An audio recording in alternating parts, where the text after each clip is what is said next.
محمد عبدک و رسولک وصلی علی المؤمنین والمؤمنات والمسلمین والمسلمات اللہم صلی وسلم علی نبینا محمد صلی اللہ تعالی علی حبیبہ سیدنا محمد الصلاۃ والسلام علی سید اشرف الانبیاء والمرسلین الصلاۃ والسلام علی سید محبوب رب العالمین الصلاۃ والسلام علی سید خاتم الانبیاء والمرسلین۔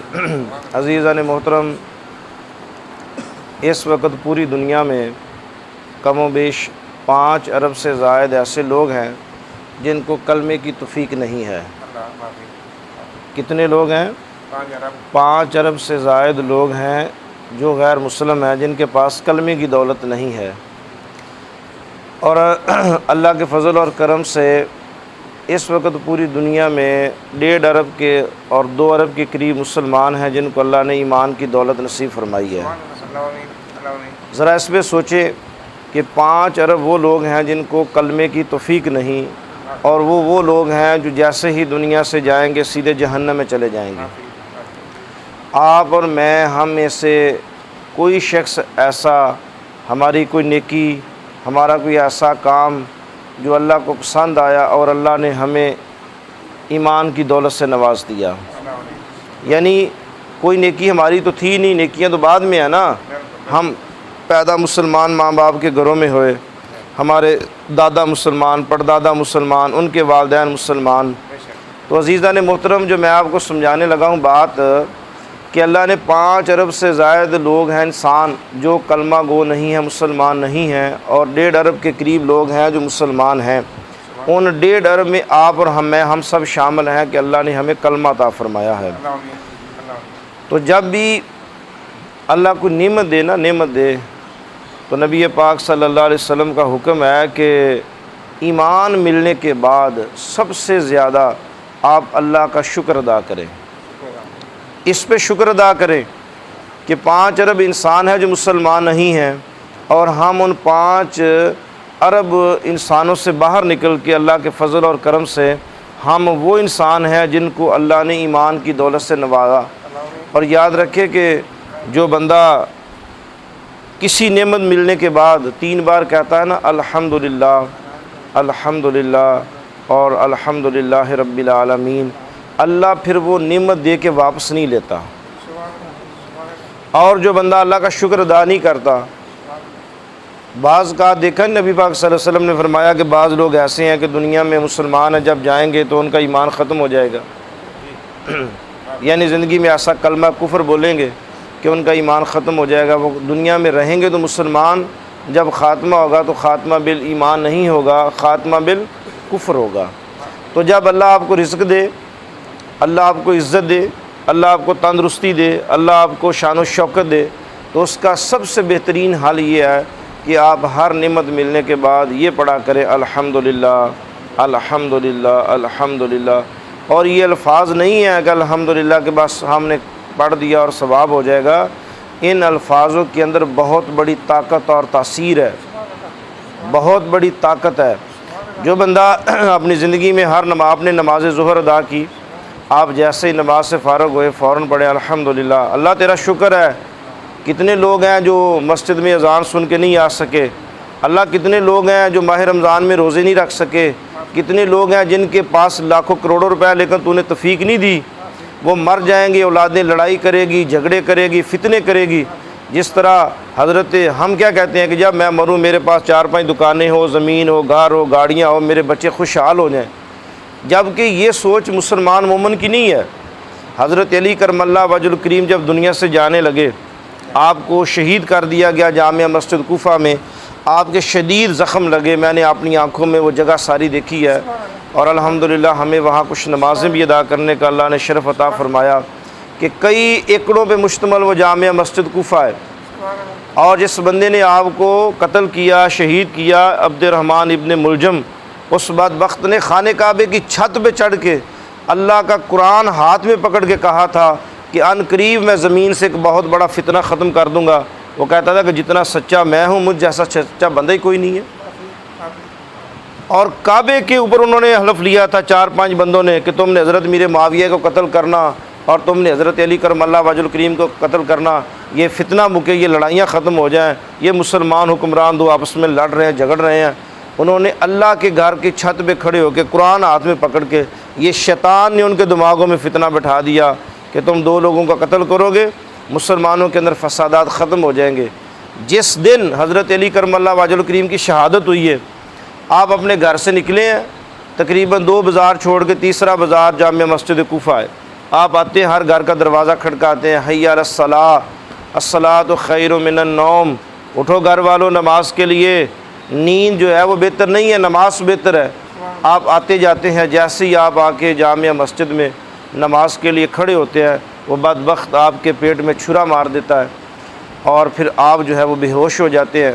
جب آپ ہوش میں آتے ہیں تو آپ اپنے بچوں سے پوچھتے ہیں کہ میرا قاتل کون ہے، اگر میں زندہ رہا تو میں خود بدلہ لوں گا، میرے قاتل کو کچھ نہ کہنا، اگر میں شہید ہو گیا اور میں نہ بچ سکا تو پھر جو تمہارا دل کرے تم یہ فیصلہ کرنا۔ اور اپنے دونوں بیٹوں کو بلا کے، حضرت امام حسن اور حسین کو، جو عظیم الفاظ کہے، فرمایا کہ میری بات یاد رکھنا، میری زندگی کا اختتام ہے، میرے بعد تم نے اللہ کا تقوی اختیار کرنا، اللہ کا تقوی اختیار کرنا، ایمان کی دولت کے ساتھ جڑے رہنا۔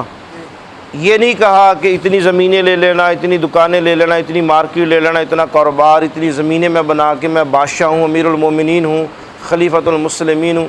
فرمایا کہ اللہ سے ڈر کے رہنا، اللہ سے خوف زدہ رہنا، میرے لیے دعا کر۔ اپنے پوری وصیتیں کی اپنے بچوں کو، جیسا حضرت ابراہیم علیہ السلام نے اپنے بچوں کو قرآن پاک میں وصیتیں آئی ہیں کہ اپنے وصیتیں کی کرنی چاہیے کہ میرے بعد میرے مشن کو جاری و ساری رکھنا۔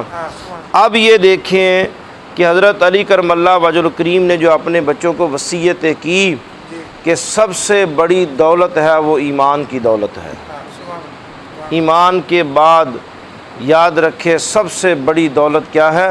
ایمان ہے۔ اللہ آپ کو ایمان دے تو اس پہ کہیں الحمدللہ، اللہ نماز کا موقع دے کہیں الحمدللہ، اللہ قرآن پڑھنے کی توفیق دے فرمائے الحمدللہ، اللہ روزے رکھنے کا موقع دے فرمائے الحمدللہ، اللہ آپ کو صدقہ خیرات کی توفیق دے تو اپنی زبان سے پڑھے الحمدللہ الحمدللہ۔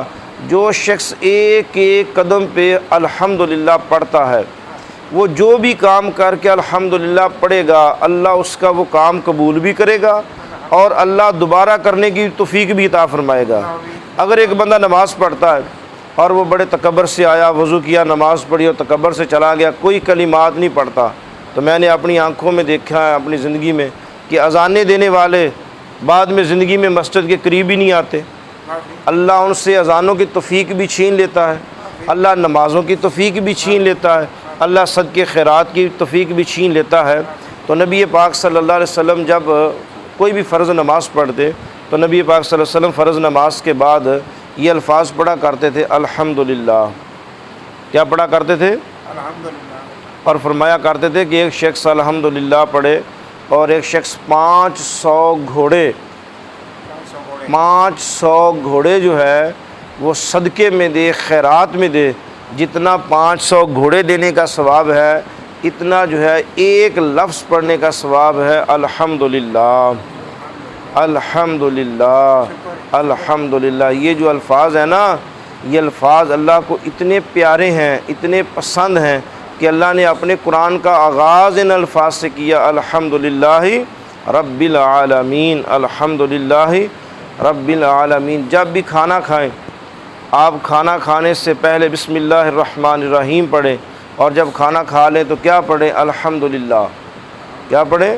الحمدللہ الحمدللہ الحمدللہ، اور تیسری بار پڑھ لیں رب العالمین۔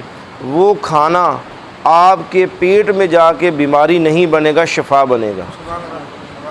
لوگ کہتے نہیں کہ یار میں نے فلاں چیز کھائی ہے بس میرے لیے تو وہ زہر بن گئی ہے، اور روزانہ ہم اکثر ڈاکٹروں کے پاس جاتے بھی کیا ہوا با جی فلاں چیز کھائی ہے، ابھی تھوڑی سی کھائی ہے بس وہ لڑ گئی۔ اصل وہ چیز نہیں لڑتی، اس اللہ کا امر آتا ہے، اس کا حکم آتا ہے کہ میرے اس کھانے پہ میرا نام نہیں لیا، کھانے کے بعد میرا شکریہ ادا نہیں کیا، وہ کبھی رزق دے کے چھین لیتا ہے۔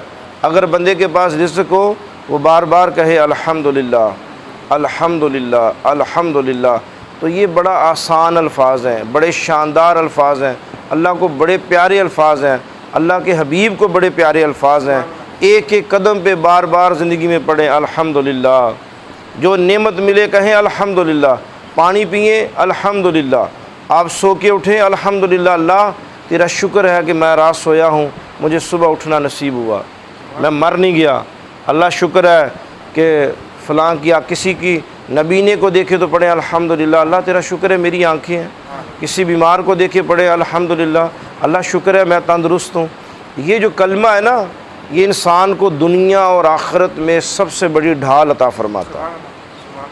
تو آپ کی مرضی ہے، جب بھی آپ فرض پڑھیں، سنت پڑھیں، نفل پڑھیں، اللہ کے اپنے دل میں پڑھیں الحمدللہ الحمدللہ الحمدللہ۔ اگر ہم نہیں پڑھیں گے، اللہ کا شکر ادا نہیں کریں گے، تو یقین جانے پھر رسول اللہ صلی اللہ علیہ وسلم نے ارشاد فرمایا کہ ایک وقت آتا ہے اس انسان سے اللہ سب کو چھین لیتا ہے۔